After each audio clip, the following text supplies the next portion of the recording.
This episode of the Resilient Retail Game Plan is brought to you by SumUp, the ideal payment provider for growing businesses like yours.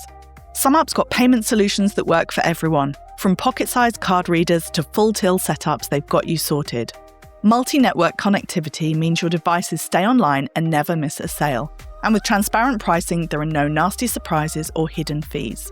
Start building your setup and get an extra 10% off the sale on SumUp hardware over at sumup.co.uk with the code GAMEPLAN10, valid until the 14th of February. It's easy to want to grow. Knowing when it's the right time is the hard part.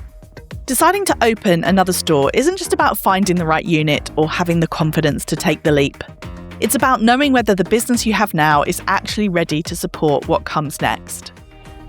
Welcome to the Resilient Retail Game Plan. I'm Catherine Erdly, and in the next few minutes, you're about to get powerful real-world retail strategies from insights shared both from my guests and myself, backed up by my 25 years in the retail industry. Keep listening to learn how to grow a thriving, profitable product business. Let's jump in with this latest episode. Today, I'm joined by Sarah Holmes, a multiple shop owner in North East Scotland who's grown from one store, Pencil Me In, to two, Seascare, and then from 2 to 3, Task in Hand.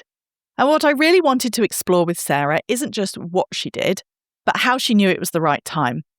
In this conversation, we're unpacking how you figure out whether adding another shop makes sense for your business, how buying changes when you're buying for more than one store, and the practical things you need to be thinking about as you move from running a single shop to managing multiple locations.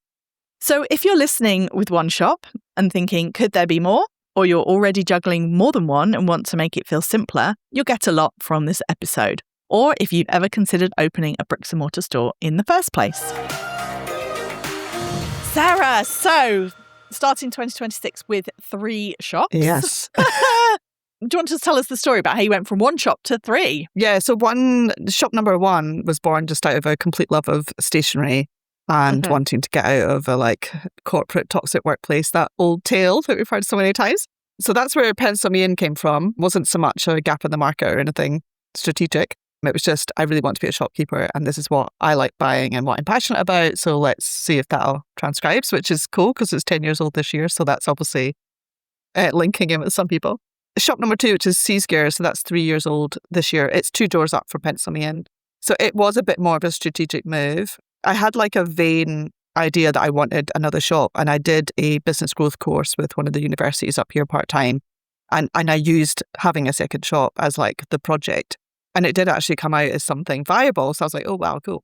So we kind of got on with that because, when I was going to the trade shows and I'm seeing all of this other product that is not available where I live. So I was like, okay, we could open a second shop. It's exactly the same customer base. So we've already got that customer base. It's quite low risk, obviously the money you're putting into it. But I was like, it's worth a gamble. So that felt like it was a much more of a business move. And also, I feel like having more shops in a location gives people more reason to visit. Locally where we were, a lot of the premises were being used for hospitality. And I'm kind of the opinion that you would go to a town if it had 5 shops or 1 cafe you want to go to. You wouldn't necessarily go to a town because it had 5 different cafes because you're not probably going to go to 5 different places to eat. So the more shops, the more interesting shops, the better. So we snapped it up and opened Seascare, and that's been going great guns, and it's now kind of washing its face, shall we say. And it's really handy being right next door. Yeah, for sure. And presumably it's more than that's the gifting side. Yes, gift so and it's home. home and gift. Yeah, pretty much. Home and gift, yeah. I had wanted to do much more sort of home hardware utility side of things, but very much the feedback from the customers that were coming in was they were really excited about having a new gift store. And I was like, oh. So we have very much led into that, but still with kind of our values at the core. But we stock a really great brush collection there, and that has been a bit of a passion of mine alongside stationery. So shop number 3, we've been trying to work towards for a while because I wanted to create a brush store. And we missed out on, there's not very many other small units. We're in Elgin. And I was kind of hoping to get another small unit near those 3. And then we would just pull the brushes out, went hardware in there. And that would have been a nice little Sarah Holmes village a la Anya Hydemarsh. Got a dream. But we just couldn't get a unit.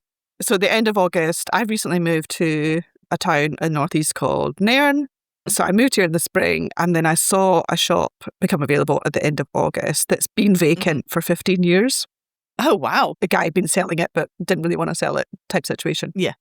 But eventually did sell it. And then the person that's bought it with the flat upstairs didn't want the shop. So they were leasing it out. Now, I actually looked at this shop in 2022 when we were looking for Seascare. So I was like, oh, and it's a huge space. So it's way bigger than either of the other shops. So I was like, it is quite a bit bigger than what I was thinking, but it would give me that brush shop dreams. So we've gone in with a niche of brushes there at Task in Hand. That's the shop number 3. So it opened on the 8th of November. So it was busting a gut to get that open so we could make the most of the Christmas trade. Yes. I loved all of the content you did on social around that. You were like, see if I can open this shop in 28 days or something like that. I regretted having to record it all and then edit it all. So it was so hardcore. There is a bit of a gap in the market in Nairn for that type of shop, and that's has matched the feedback that we've had so far, which is really great. So I'm really positive about how that's kind of opened and how that's going. But obviously Q1 is always a complete unknown and very quiet, which we're kind of living through at the moment. So we'll see how that goes. What's important here isn't the number of shops, it's the pacing. Each step only happened once the previous one had proved it could stand on its own, in an approach that is all about discipline, not caution. How far is Nairn from Elgin? How far are the shops apart from each other now? So it's about a 35 minute drive on the main road that kind of connects everything up here, or 25 minutes on the train. So it's kind of far enough away to be a different customer base, but also close enough that people from our existing customers in Elgin would come through to Nairn for the day and vice versa. And on the run up to Task in Hand opening, a lot of people from Nairn then went to Elgin to see our other stores, to see kind of what it was about. And a lot of people in Nairn already knew of us at Pennsylvania as well. So that was great, sort of reputation-wise. But Nairn is a very touristy town, so it's got a huge big holiday park. There's lots of holiday lets here, so we've got an incredible beach, lots of great things. So I'm really interested how that's going to pan out in the summer and how busy we could be over that time and what those people will want to buy as well. So yeah, I'm intrigued to see how that's going to go. This is the part of growth that gets skipped in most success stories. You don't feel relief when you open, you feel exposure. You've made the call, spent the money, gone public, and now the business has to back you up. Being able to tolerate that phase is a real skill that Sarah obviously has in abundance. And how does that compare to Elgin then? How touristy does Elgin get? So Elgin is touristy. So we're on the sort of cusp of Speyside, which is one of the biggest whiskey regions in Scotland. So you get a lot of whiskey tourists. We're also, on the other side of Elgin is the Moray Coast, which is very touristy, but it's still a bit of an unknown holiday destination. It's also quite difficult to get here due to the road networks, there's hardly any dual carriageways or there's no motorways. It could be a lot more popular. So it is touristy, but mainly we do find there's a lot of people that come here every year on holiday, and therefore they will come in, there'll be an annual visit into Pennsylvania to get some stationery, that sort of thing, which is lovely. But yeah, Nairn is much more the tourist destination because we're closer to Inverness, which is the Highland capital. So it's 20-minute drive from there. So people come here for the beach, the ice cream, tacos. Yeah, it's got a good reputation. So we're hoping to jump into that a little bit. This is where multi-location retail stops being theoretical. Distance changes how often people visit, tourism changes why they visit. And once those things are different, the shops can't all play the same role. Trying to force that is where friction creeps in. Feel like your stock's running you, not the other way round? Stock Doctor is the done-for-you service that gets your product business back on track. Clients see, on average, 10% more sales with 10% less stock in just 6 months, which adds an average of £5,000 of profit per £100,000 of turnover after the cost of the programme. You'll get expert retail merchandisers doing the hard work for you, so you can stop guessing and start growing. Book your free call at resilientretailclub.com/stockdoctor and finally feel in control of your stock, cash flow and profit. Once you move beyond one location, clarity matters more than creativity. Each shop needs a job to do, not just in your head, but in the customers. Without that, you don't get growth, you get dilution. There are 2 real growth skills underneath this. The first is clarity, being clear on why people come into your shop and giving them a reason to show up. That isn't just, I fancy to browse. Because browsing on its own doesn't pay the rent and it certainly doesn't support growth. The second is learning how to grow through testing. When you add a new location, you're taking on something new, and the skill is starting with a hypothesis, testing it deliberately, and paying attention to what actually happens. That's how expansion becomes a learning engine rather than a drain. You test, you learn, and you feed what works back into the rest of the business. So growth strengthens you instead of stretching you thin.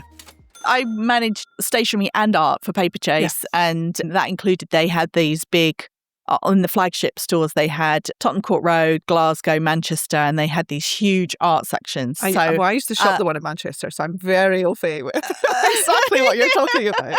Yeah. Arts is really wild because there's just so many different things, so it's like, finding is kind of like, there's so many different niches. It's kind of working out which one you want to go into because you can fill a whole floor, a giant floor like that, right? Absolutely. So it's kind of touching it without niching too hard on the art supplies. This is a useful reality check. Art supplies is one of those categories where you could buy more and more, add more ranges, talk about it endlessly, and still feel like you've barely scratched the surface. The way you avoid spreading yourself too thin isn't by trying to stock everything, it's by taking a point of view. Because the real power in a category like art supplies isn't volume, it's creation, deciding which part of the category you're going to be known for and being confident enough to say no to the rest. So you've had a starting point then. So when you started with the third store, it was like this opening stock package, as we would call it, back when I worked in big retailers. That was kind of fairly predetermined, right? Because you knew you wanted to go with the brushes. Yeah. That was like the bit that you built it around, the utility. And then you were able to call on the data that you had from the other two stores to pull in the best sellers there. Is it more gender neutral, would you say, than the other two shops? I mean, Seascare is very more feminine because it's got socks and scarves and gloves and all this sort of stuff going on. I actually wanted Seascare to be quite gender neutral, but that's just not what the customer wanted. And you have to lean into that. But I feel like that's already covered in Nairn.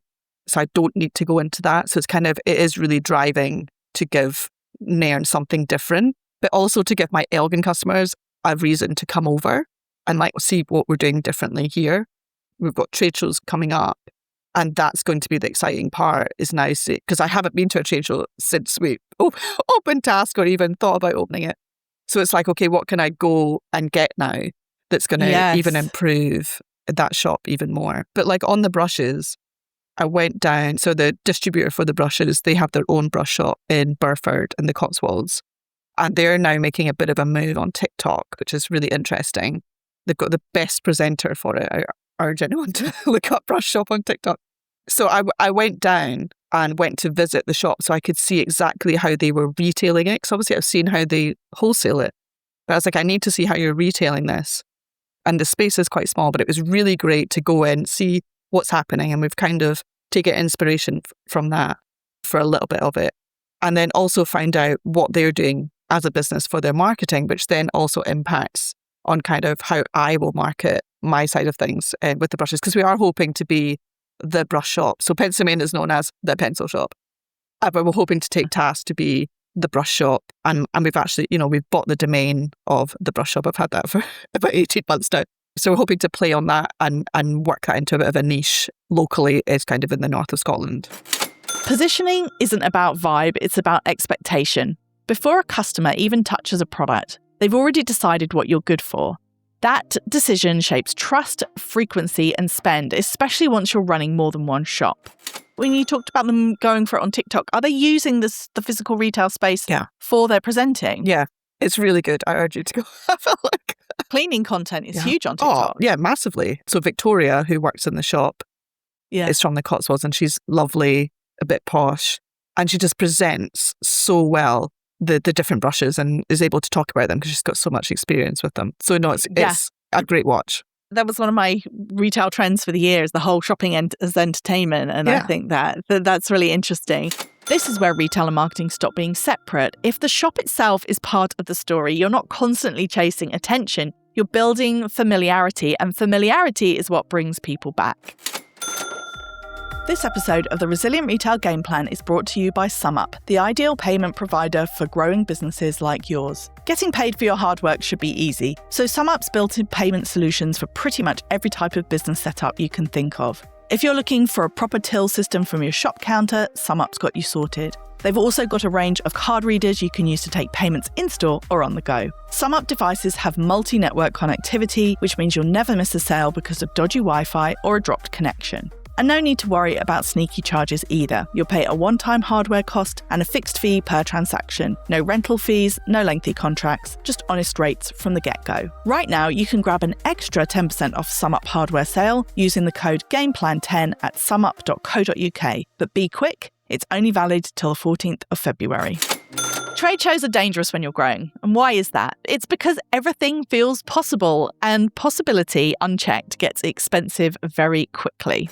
So let's talk about trade shows a little bit then, because I wanted to dig into kind of when you go into a trade show, which can be quite overwhelming, and you're seeing all of these different products. It sounds like you have a really clear, almost filter in your head, like that's a pencil me in product, that's a C-Scare product, that is a task in hand product. Do you find that because you've almost got this theme for each shop that it does make it pretty straightforward? Or do you see products that you think, oh, actually, I think this could work in all three? Like, how do you even organise that? I kind of can just look at a product and think, okay, that'll work well across probably task and CCA. For example, we're not putting anything pink or lilac into task. Right. There's a lot of female stationery that sells brilliantly, but we went through Pencilmane the other day, and Claire and I that works with me, and we were like, we need to get back a little bit to the utility function of stationery and making sure that everything is very useful. And because sometimes it can be easy when you're trying to fill the shop for Christmas to get a bit led astray a little bit into, oh yeah, let's get that because it'll be good for this. But then it just hasn't sold at all. And it's just like, okay, did we merchandise that right? So before we do the trade shows, because obviously January there's so many to go to, we usually do a walkthrough round all the shops and say, this is how we want to develop this area, or it would be really good if we had a new collection or a new type of product that would fill this area, because it's been quite awkward to merchandise, which is an issue we've got at C-Scare right now. So we kind of walk around, and there's obvious things that you know you're going to buy, like I'm going to go to the brush stand and see what's new for 2026, that sort of thing. And you do go to see people you know sell well for you, and you say, okay, what have you got that's new? Because it's so great to be able to bring in, this is new from this person, this is new, etc. Because that obviously makes good content and good reason for your customers to come in to see new things. And yeah, sometimes it is as boring as like walking the show lane for lane to say, you know, what is there anything that we've missed here that could work? Interested to see how that's going to work for Task in Hand. Like, we're really interested in bringing in Traveller's Company, which is quite a sort of niche stationery collection. And you have to apply to stock them and send them pictures of your store and stuff like that. So we're looking at that, and we're like, okay, we're definitely going to bring that at Task in Hand. Do we bring it in at Pencilmane as well? And it's kind of just seeing if it's going to be right for the customer. Good buying isn't just about having a good eye. It's about having a strong filter and being comfortable walking past things that don't earn their place on your shelves. So you kind of start with the what's missing. I mean, how much do you dig into the data for it? Or is it more about like the kind of sense of walking the floor and on what you've experienced over the season? I usually have a look, especially at the end of December, I have a look at like who our top brands were, and then I look at where our sales were, and then I look at how much space they've got in store, and I say, okay, well, if that was such a great seller, if I gave it a bit more space, would we sell more of it? And like, are we able to experiment in that way? So for example, at Task in Hand, 25% of our sales are coming from brushes.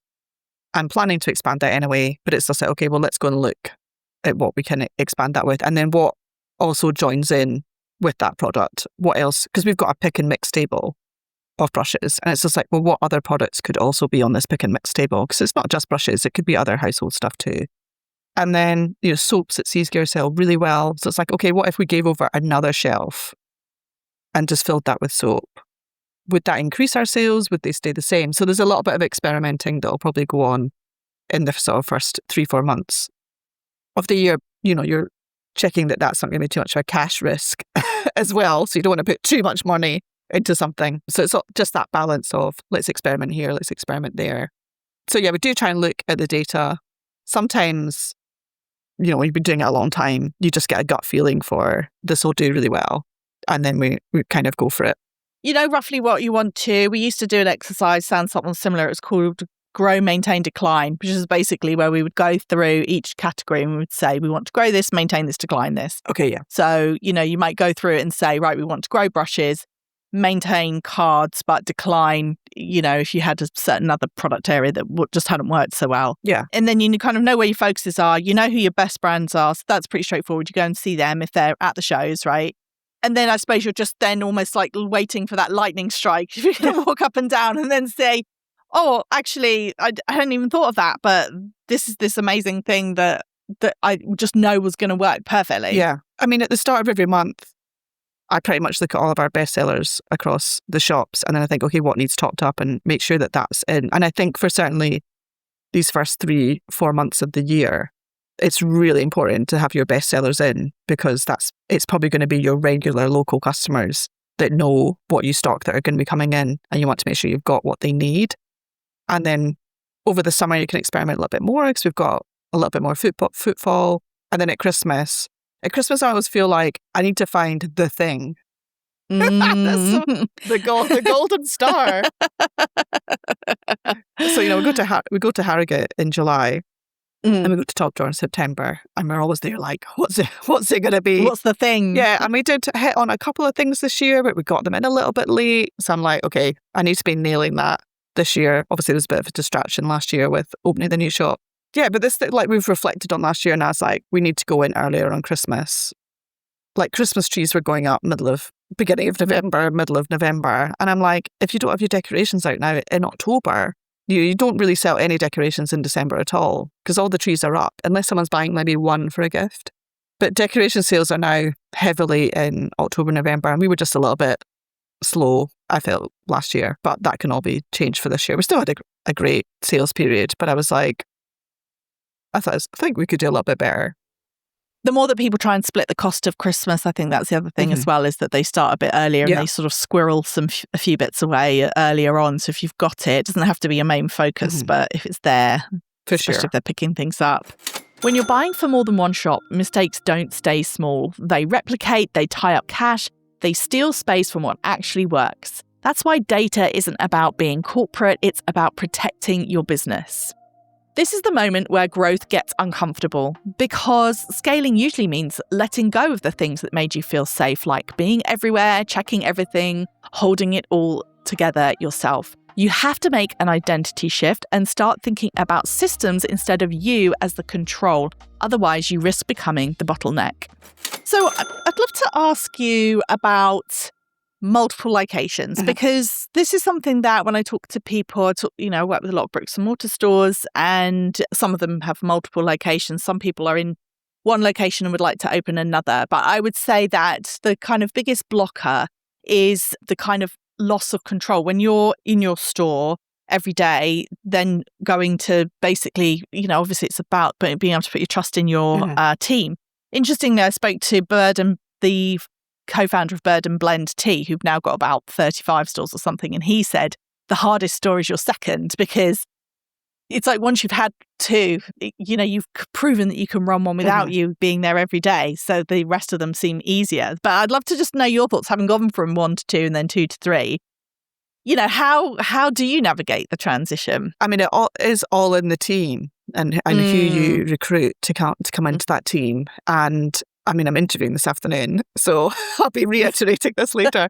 It's really important to get across, like, the type of shopping that we are. We're not chore shopping, which I know you've spoken about before on the podcast.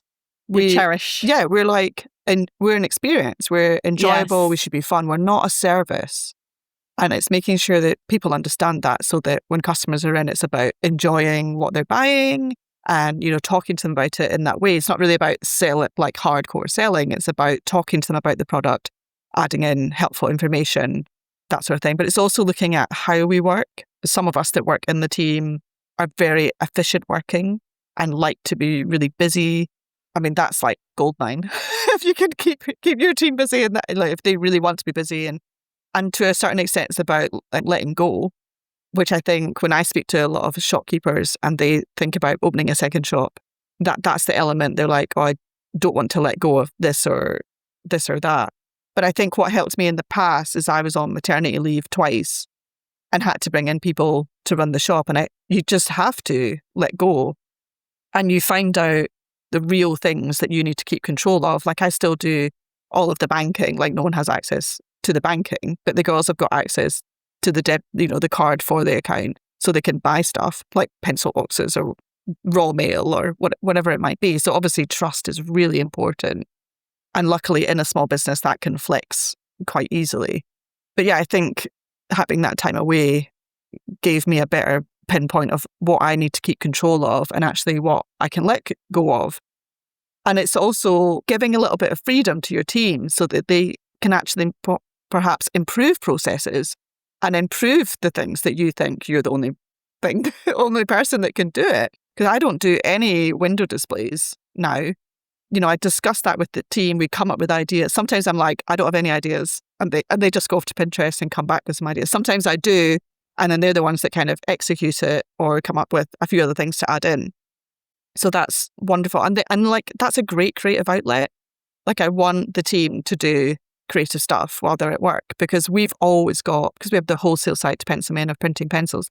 We always have that to do. We always have wholesale orders waiting.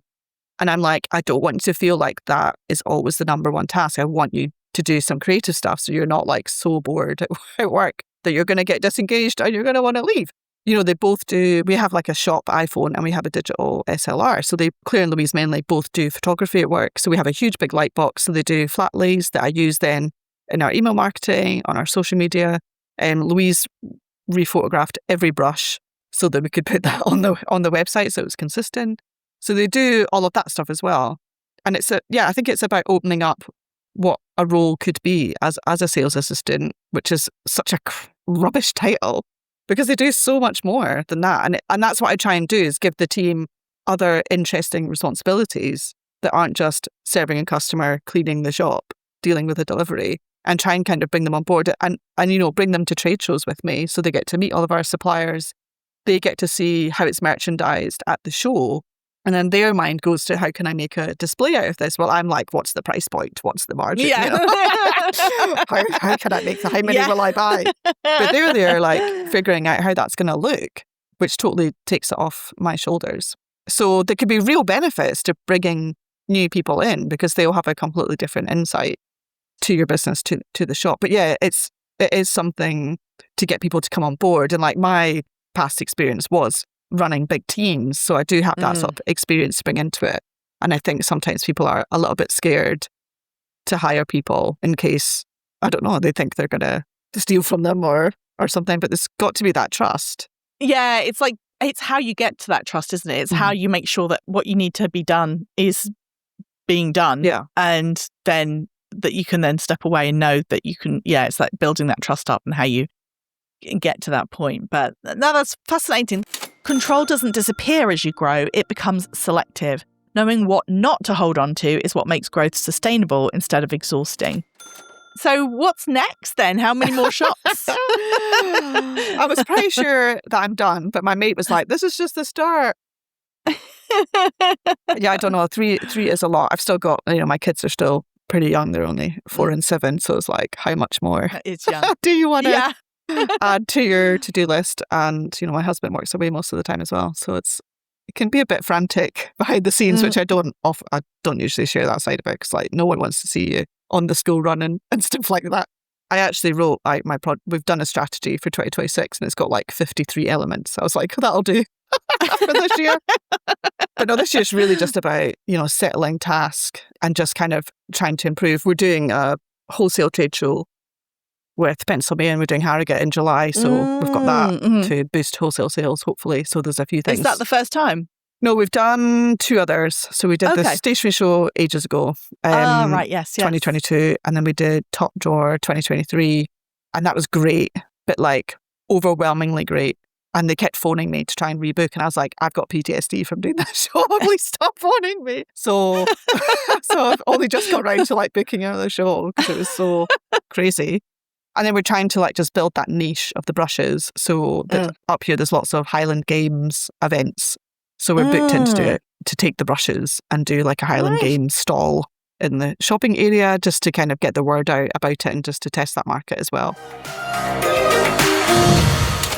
This isn't really a conversation about opening more shops. It's about understanding what growth actually costs in cash, in attention, and in energy, and deciding deliberately whether that version of growth fits the business you want and the life you want alongside it. If you want to find out more about Sarah and the different shops she mentions in this episode, you'll find all of the links in the show notes. And what I really love about Sarah's story is that it feels like a love letter to independent retail. Each of her shops has its own identity, its own role in the community it serves. Growth for her hasn't been about cloning one idea again and again. It's about contributing something meaningful to each place and working out a way of doing that actually works for her.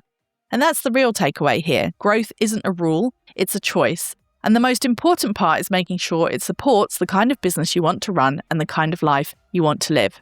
If you've enjoyed this episode, why not subscribe or follow, depending on the platform you're on, and you'll be the first to know about each new episode that comes out every Thursday morning. See you next week.